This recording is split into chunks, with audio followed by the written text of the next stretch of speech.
Take a deep breath. And as you're exhaling, consider this. The air you breathe impacts how your brain functions. Seriously, the air you just took in.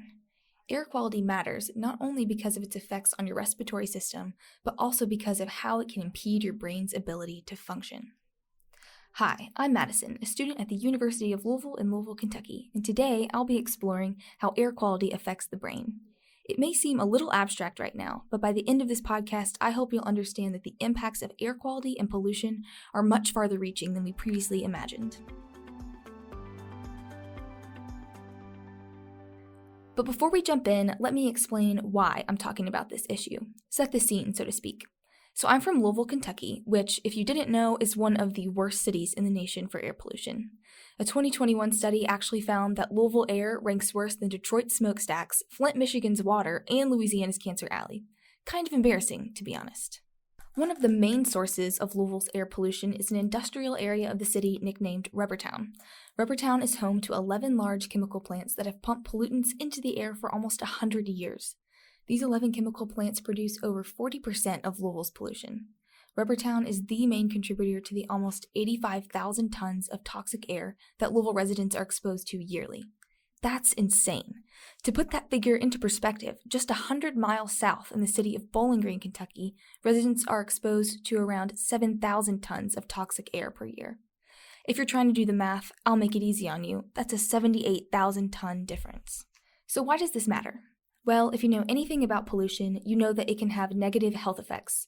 Pollution can affect your immune system and your lungs, leading to asthma and sometimes even more serious issues like cancer. Obviously, breathing in toxic chemicals isn't going to benefit your respiratory system, or any other part of the body for that matter. However, exposure to pollution also has some other, lesser-known effects, and that's where the brain comes in. Research has shown that exposure to pollution actually impacts your brain's ability to function. These effects include decreased productivity, slower response time, lessened accuracy, and more. Now, I'll stop right here to say that if you're anything like me, you may be a little skeptical right now. You might be asking, how does breathing polluted air make people less productive? Where's the proof? Well, living in a heavily polluted city made me interested to find out exactly if and how pollution was affecting my brain, so I dug a little deeper into the science. Recent research has provided shocking insights into how pollution penetrates the brain. But to understand these findings, we need to understand what air pollution actually is. So let's define some pollution-related terms. The first term, particulate matter, is essential to understanding the science behind air pollution. A researcher from Rush Medical College defines it for us.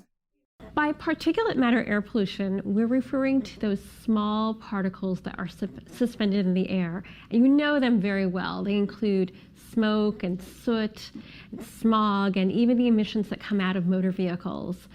And scientists classify these particles according to their size because it's believed that the smaller the particle, the better its ability to penetrate the body's defenses. So pollution particles are categorized by their size. The smallest particles are called PM2.5, while the larger particles are known as PM10. PM2.5 are the most concerning to scientists and medical professionals, and here's why.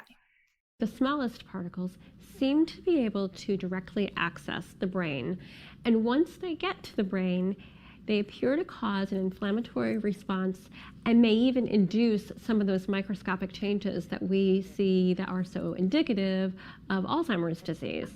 So PM2.5 can easily penetrate the body and the brain, causing a negative inflammatory response wherever they settle. A lot of research on the dangers of PM2.5 has come out in the past few years, and it's led health organizations to lower their levels of acceptable air pollution. Notably, the World Health Organization released new air pollution guidelines in October of 2021. In the following clip, Dr. Maria Nera will describe these new guidelines.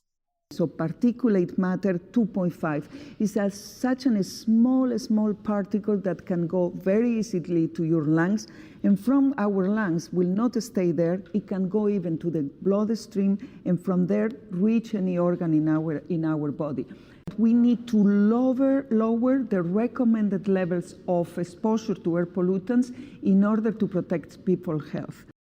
Like Dr. Nera said, these PM2.5 particles can access any part of the body through your bloodstream, which is one of the main reasons the WHO lowered their air pollution level recommendations. Now that we have some terms under our belt, let's get back to how air pollution impacts the brain. Knowing the serious impact PM 2.5 can have on your body, scientists began to wonder how pollution could potentially be impacting the brain. Consider smoking, for example. Smoking is similar to pollution in the sense that you're breathing in a harmful substance, and smoking has been shown to negatively impact the brain. Aside from messing with your brain's pleasure center, which is what leads to nicotine addiction, smoking also results in faster cognitive decline.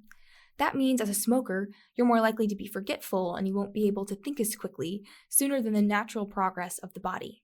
Those who smoke also have an increased risk of dementia, a higher risk of stroke, and even loss of brain volume. Based on this information, the brain can definitely be impacted by breathing in harmful substances. So it's not incredibly surprising that research has shown a negative connection between air pollution and the brain. But the real question is, what specific impacts does pollution have on the brain? One study showed that increases in PM 2.5 levels were associated with acute reductions in cognitive function.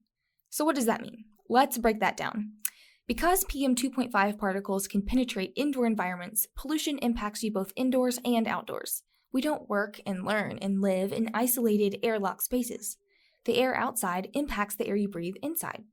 For example, the Environmental Protection Agency found that the air inside schools can be 2 to 5 times more polluted than the air outside. This statistic is concerning because of how air quality impacts you. One study that shows this impact best was conducted in Chile. Researchers increased and decreased PM 2.5 and CO2 levels throughout the day, and with each change, they tested office workers' response time and accuracy on different tests. They used both color-based tests and arithmetic-based tests. They found that as PM 2.5 and CO2 levels increased, workers' response time on color-based tests were slower. Workers' accuracy on the color-based test also suffered. Not only that, but participants completed fewer questions correctly in the allotted test time for an arithmetic-based test when pollutant levels were high. To put it simply, workers were experiencing what researchers call brain smog. This brain smog causes you to be less productive, less accurate, and have a slower response time. Needless to say, the effects of brain smog are fairly consequential.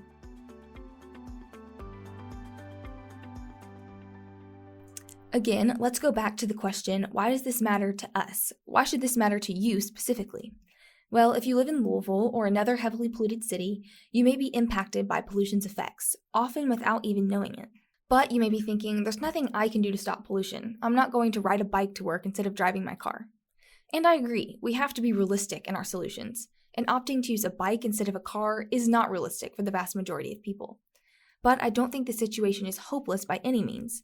There are both reactive and proactive solutions we can take to improve our air quality, which will improve our health. The first of these reactive solutions is installing a good air filtration system.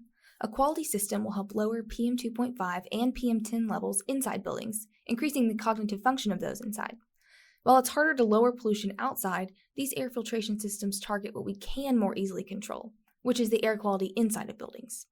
For example, could Louisville's Jefferson County School District install air filtration systems into their buildings? What would that do for students' health and success? This is a practical step that will allow students to cognitively engage and learn to the best of their ability. What about other federal offices and buildings? Both the public and private sectors can improve the health and productivity of their employees by installing good air filtration systems. However, it is important to consider proactive solutions as well. Figuring out how to lessen the impact of big pollutant contributors is definitely worth exploring. For the city of Louisville, that would mean looking at Rubbertown. By itself, Rubbertown produces about 40% of Louisville's pollution. Like we said earlier, Louisville residents are exposed to 85,000 tons of toxic air per year. That means Rubbertown contributes about 34,000 of those tons. Also consider those tons are not a product of necessary life activities, like driving a car. What would it look like to lessen the amount of pollution Rubbertown factories are allowed to produce? How would that impact the health of our communities and the health of our brains? Starting at the source of pollution is no doubt more difficult, but considering the impact air quality has on our brains makes it worth pursuing. If you've stuck with me this far, thanks for taking time to dig into the science of air pollution and the brain. I hope it's been as interesting to you as it is to me. Overall, I hope the recent research on air pollution will make an impact, as those in positions of power, like legislators, executives, employers, and even superintendents, place value on human health and consider how we can protect the sanctity of life. Let's make Louisville a better and healthier place to live.